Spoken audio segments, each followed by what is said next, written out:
introduce Jane Rivett-Carnac. And Jane is a long-term member and the president of the Narre District Family History Group. She has an extensive and enthusiastic knowledge of all things genealogical and what cemeteries can tell us. And today, Jane will present some stories of some of the women in our local cemeteries, from pioneers and early settlers and those that came latest, the hotel keepers, the nurses and the teachers, the mothers, wives and daughters, and they're all remembered and their stories can all be found in the peace and tranquility of our local cemeteries. So thank you, Jane, and we welcome you as our first speaker. Thank you, Heather. Right, women's stories. Now, each year on the second Sunday in May, we celebrate women and we remember all the mothers and the wives and sisters, past and present, and we also reflect on our heritage and history. Cemeteries hold a lot of heritage and they unlock the stories from the past, and their stories can then be handed on. There are a number of cemeteries in our region and we're very fortunate for that, because a lot of areas they just have the one cemetery. We've got a vast selection. They're all well-maintained cemeteries, and over time we've discovered quite a lot of very interesting stories. Now, in 1857, Cranbourne had its first trustees gazetted, so officially our oldest cemetery. A little over 100 years later, the lovely little cemetery at Knoll came into being. Knoll was established in 1949 as a Catholic community, and their little cemetery has some beautiful remembrances in it and worth having a visit. And, back too far. Harkaway Cemetery was established as a private cemetery by the Lutheran community, and it became a public cemetery in 1905. And while we've been walking in the various cemeteries in our area, we've also come across the fact that some of the women were trustees, and quite a few women worked as secretaries for the cemeteries.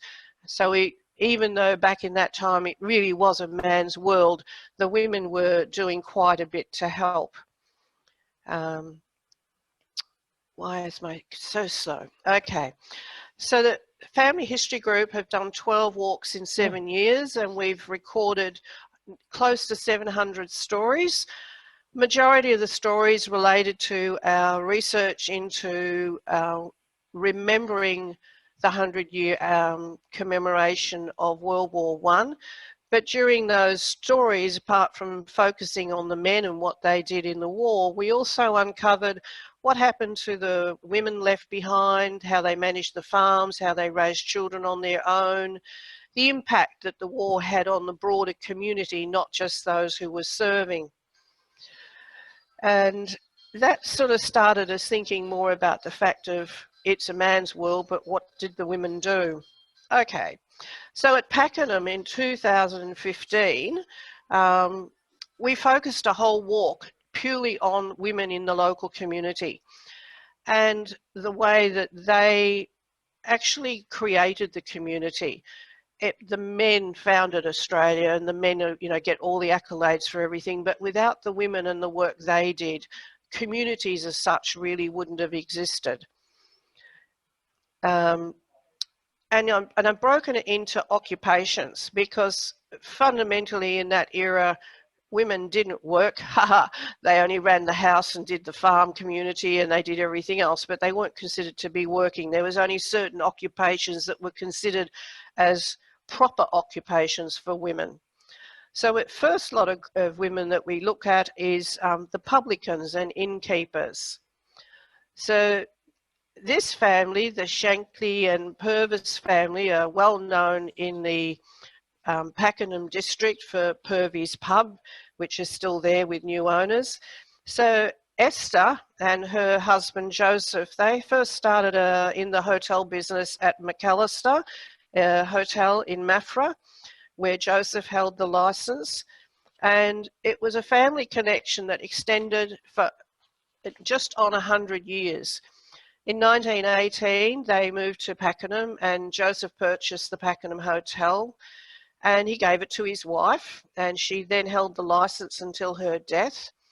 And then her husband took over, and in 1949, their daughter Maud, she had been widowed during the First World War and was raising a son on her own in the hotel with her family, and she took over the license after her father died.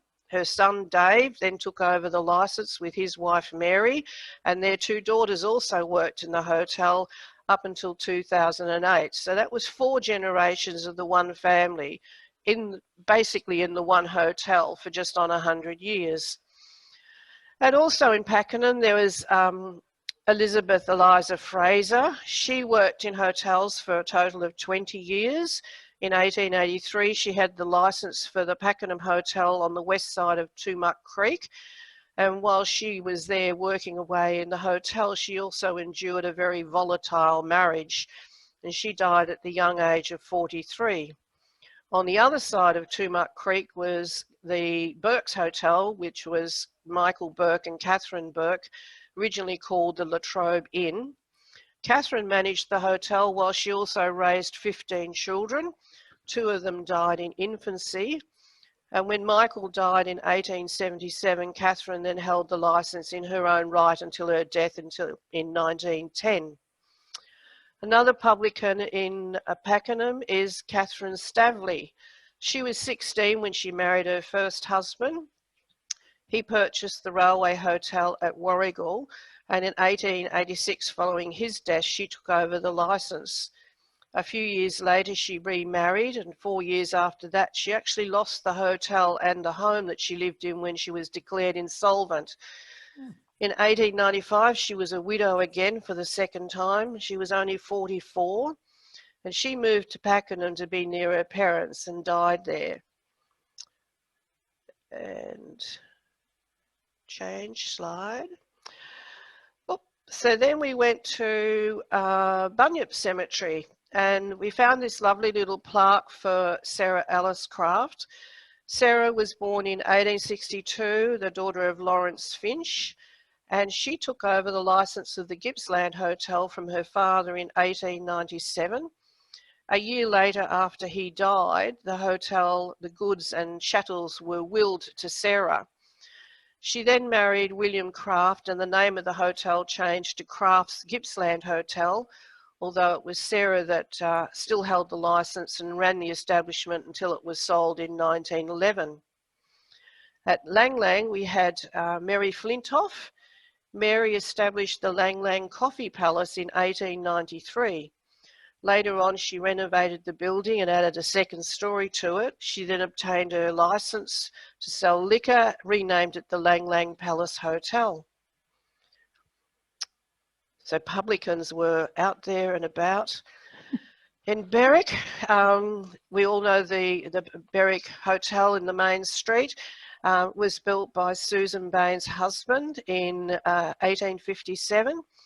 That's photo of Susan and her husband and children is from Heather's blog. Thank you very much, Heather. Susan took over the running of the hotel after her husband died. She had her elder sons helping her, and she was very much involved in the community to such an extent that in 1908 the local council presented her with an illuminated address and a tea and coffee service to thank her for all the work she had done for the community. She held the licence for 20 years and she died in 1908. So holding a licence was considered respectable for a widow to do.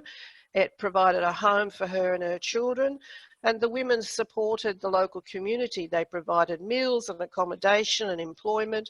The hotels were often the venue for meetings and police inquests, and the visiting doctor might have his rooms there, or the dentist. So the hotel was an integral part of a community, and the women knew everything that was going on in their communities.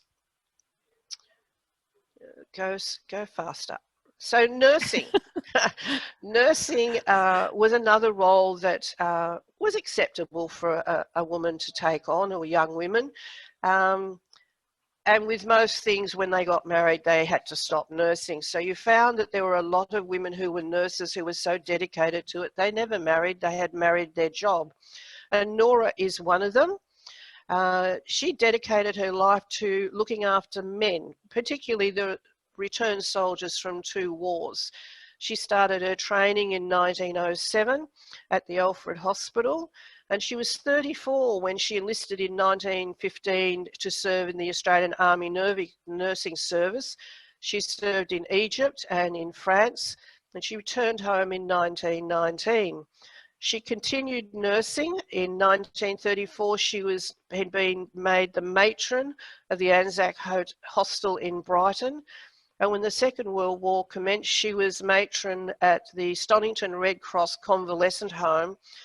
And she died in 1952 at the Heidelberg Repatriation Hospital. So another World War I nurse, if my computer would like to go, great. We have 2 here.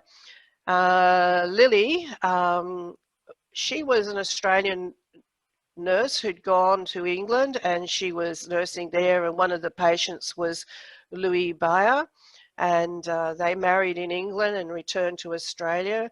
And she was a prolific worker for the returned soldiers and their families. She was heavily involved in the Berwick RSL and in the Berwick Red Cross. And in later years, she nursed her husband full-time until he succumbed of his war injuries. Lily was made the first female life member at the Berwick RSL. Now, young Jeannie, she was the eldest of 9 children. Her father was the Presbyterian minister at Cranbourne, and 2 of her brothers enlisted in 1915 and 1916. And Jeannie was a nurse down at Warrnambool at that time, and she followed her brothers when they enlisted. She did in the 1917. She served in Egypt and England, and she returned to Australia in 1920 on one of the last of the medical repatriation ships. Her service is remembered on the Cranbourne Oak Tree Memorial, along with her 2 brothers. Sadly, one of them was killed in France. In Pakenham Cemetery, we have Florrie and Trixie. Now, Florence Thomas was known to her family as Florrie, and as a young woman, she followed her aunts, and she trained to be a nurse at the Royal Children's Hospital, and she did her midwifery course. Now, of course, when she married in 1933, she could no longer work as a nurse.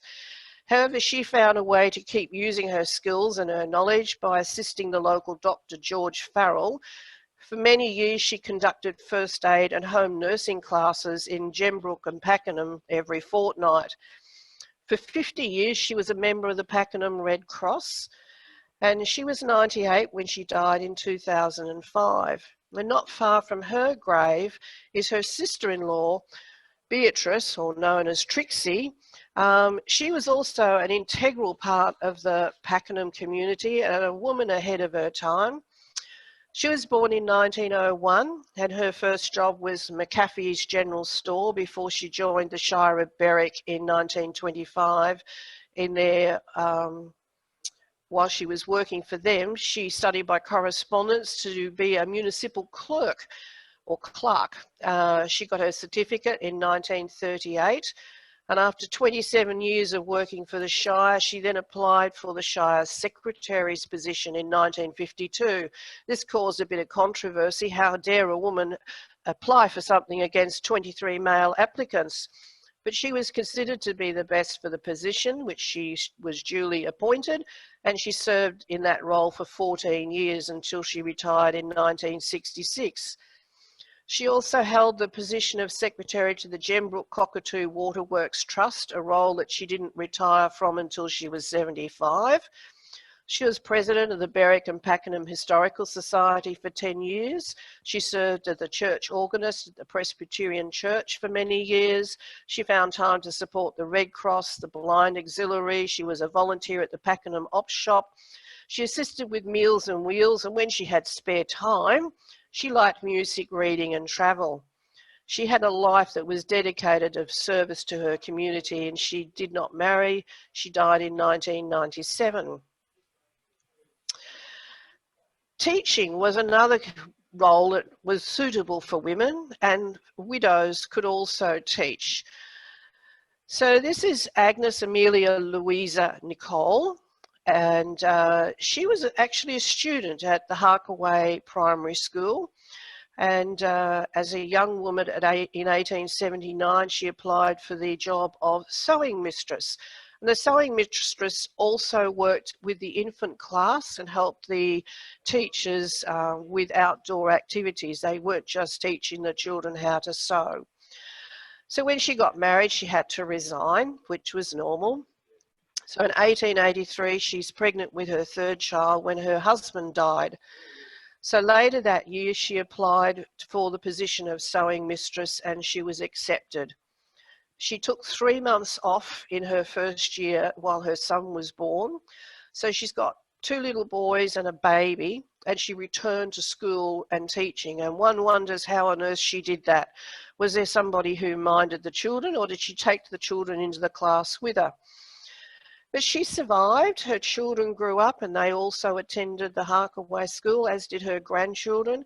And Agnes was 92 when she died in Harkaway. Another teacher was Emily Mager. She was born in 1869. She was 25 when she came to Pakenham, and in 1894 she commenced work at St Patrick's Catholic School as a teacher. Emily taught until 1903 when she married the local dentist. They had no children and her husband died only 6.5 years after they were married. So Emily decided that she had to do something, so she opened a business in what was called Old Pakenham, and that business included a branch of the State Savings Bank, and it also supported her while she foster raised 3 children. We don't know much about those children other than they were from the local Catholic community, and she was their foster mother for the rest of their lives. Now, walking around in the cemeteries, we found various stories connected to fire. And fire is ever present. It's still with us today. And many women face the tragic loss of having a toddler fall into open fires in the early homes, getting scalded by boiling water. And the story of the loss of these little children was heartbreaking. One of the worst was when we were at Bunyip Cemetery, and there was the tragic death of a 14-year-old, Mary Clifford. She died in a house fire, which was tragic enough, but they had to do an autopsy after her death and found out that she was 6 months pregnant and she had unexplained injuries. So that was one of those stories that left us all speechless. Anne Marchant at Pakenham, she was born in 1927. And prior to her marriage, she worked as a telephonist at the Pakenham East Exchange, where people knew that she was a very cheery and efficient worker. She married around 1948 and had 4 children, 2 daughters and 2 sons, and they lived in a weatherboard house at Narre. In April 1962, Anne, her husband and the 2 boys were at home when a fire broke out. The house was well alight. They grabbed Robert, the eldest of the boys, and rushed outside. And Anne realised that 4-year-old Kevin was inside, and without any hesitation, she ran back into the burning house. She found him and turned to run out, but the door had slammed shut. So you can imagine her husband's on one side, desperately trying to open the door, and she's on the other side. And he got the 2 of them out, but sadly they were both badly burnt. And Anne died the next day at the Prince Henry's Hospital at the age of 35. Little Kevin had serious 3rd-degree burns over most of his body. He was in hospital for a long time, but he survived. And in 1963, Anne's husband accepted the Royal Humane Society's posthumous award for his wife's bravery. There was also Ash Wednesday. We found 3 graves in Pakenham, Berwick and Harkaway connected to Ash Wednesday and the Upper Beaconsfield community. There was mother and daughter, Alison and Kerry Medwin, Betty Adamson and Margaret Stevens and her husband. And it was sad to know that, you know, our community was spread across 3 cemeteries. Now, while we're walking around the cemeteries, we also came across some remarkable women who lived into a long, healthy life. Polly Smith, which is the grave on my left of the screen, she lived to 107.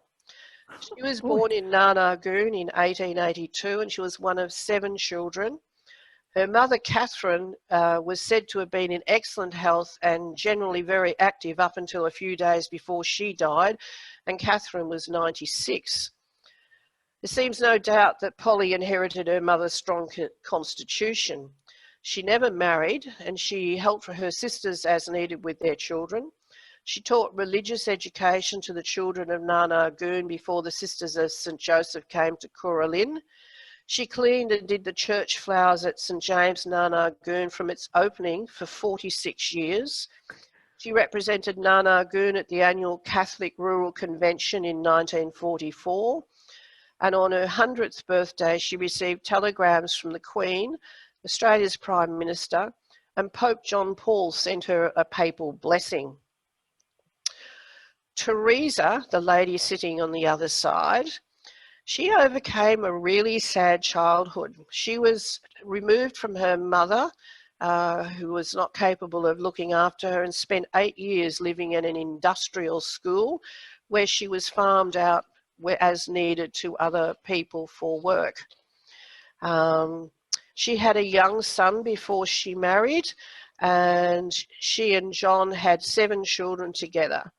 In 1893, they shifted to Iona as part of the village settlement scheme, where the men had to work 2 weeks a month on clearing the swamp and building the drains, and then they had the other 2 weeks of the month where they were building a home and creating a farm. So they lived in a 4-room home, sorry. And in 1914, their home was destroyed by fire. They'd already just survived a couple of floods. They rebuilt. There was more floods. Teresa was one of those many women who was one of those quiet women who went about doing whatever was required in the community. Whenever she was asked, she was out there helping, like many, baking cakes, fundraising, doing whatever was required. She died in 1957 at the age of 96. She'd had 8 children, 25 grandchildren, 33 great-grandchildren, and 4 great-great-grandchildren alive when she died. So another story that we came across, which is one of those interesting stories, was the giant Gippsland children, Clara, Anna, and Tom Snell. Now, they were born in the 1870s, and they were obese from a young age. They were also tall for their age, and their father saw an opportunity. And from a young age, they toured Australia and overseas as the Gippsland Giants. Now, while some of us today would view these children as being exploited by their father, it certainly helped the family income. And from all reports, Clara, in particular, enjoyed the travel and was quite happy to do all this touring around.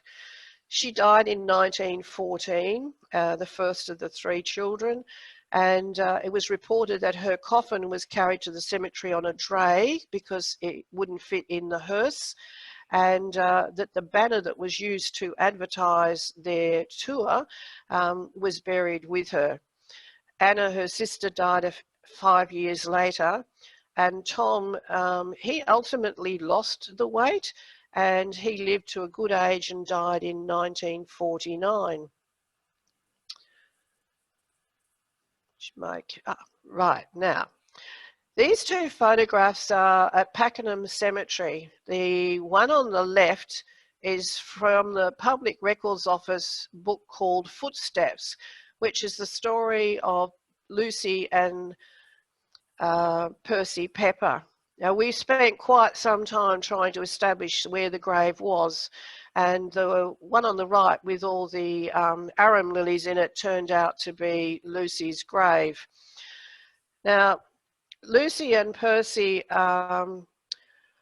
were defined by the laws and government policies of the day as to who was Aboriginal and who was not. And they unfortunately were classed as half-caste, which meant they were not given the same consideration as a full-blood Aboriginal. And it caused all sorts of problems with their life. Even though Lucy was born at Lake Tyers on the mission and her father died there, because she wasn't black enough, she wasn't allowed to live on the mission. Lucy and Percy had 7 children. Percy served in the First World War. They came back and he got a soldier's block at Cooey Rup. And as we know, it wasn't the easiest of places to make success. Lucy had been diagnosed with tuberculosis when she was young, and she was in and out of hospital. She was in the sanitarium in Brunswick, and life was a struggle for them. They were constantly, Percy in particular, was constantly writing to the Board for the Protection of Aborigines for all sorts of reasons, mainly to keep his family together. At one stage, Lucy was at Lake Tyers and the family were in Cooey Rup, and it was a really hard life for them. And it got even harder for the family. When Lucy died, she was only 39, and the family wanted to bury her at the mission at Lake Tyers with her father.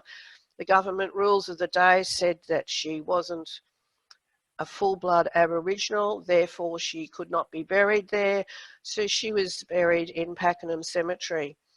It was one of those stories where we didn't expect to find the story that it was. Made a few of us quite distressed. Another story that was a bit distressing was Isabella Thayer in Cranbourne Cemetery.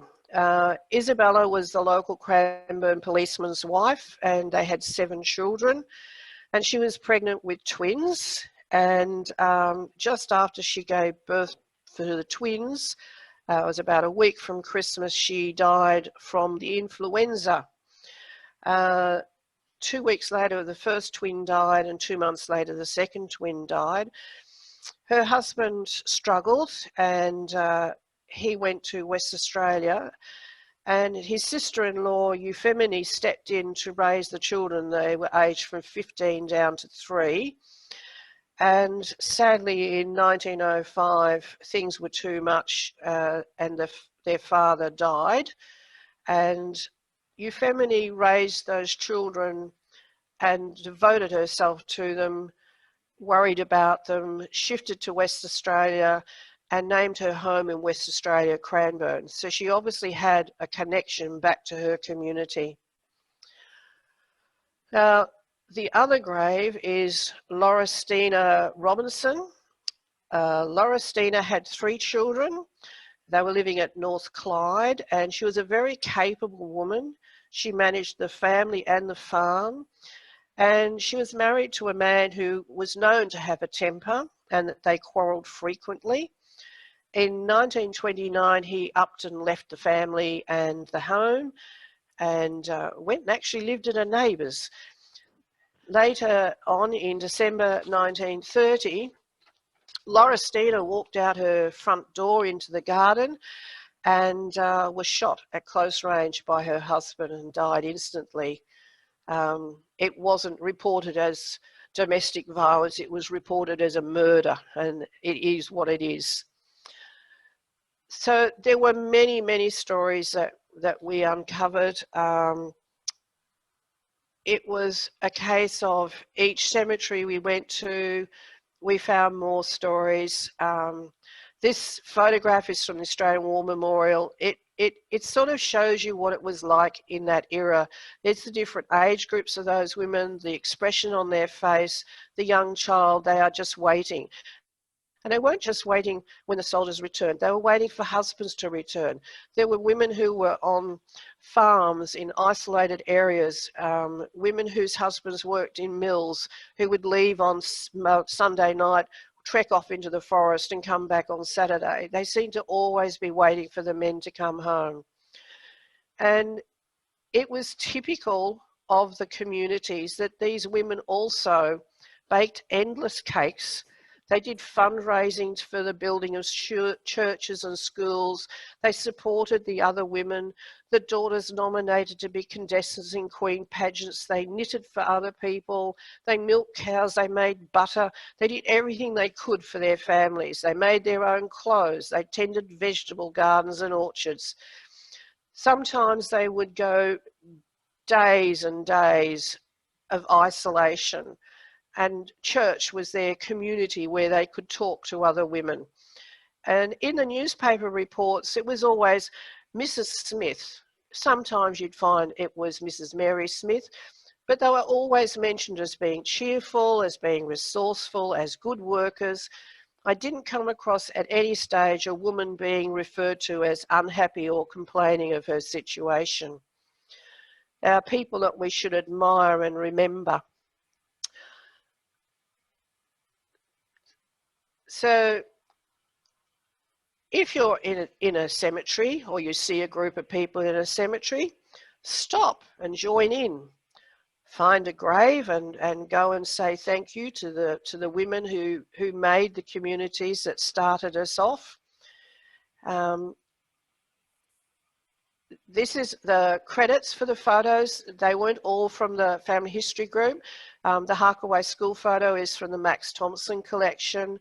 As you can see, the State Library, the Public Records Office and Trove resources for where photos have come from. Jenny Baker has a wonderful website for women nurses in World War I. That's where Jeannie's photo came from. And Heather, the lovely Heather's Casey Cardinia links, bought us the Bain family photograph and Crafts Hotel. It has been actually an honour to research these women. It opens your eyes to what these women did, how they lived, and I would hazard a guess that most of us couldn't do what they did. That's it. Thank you very much.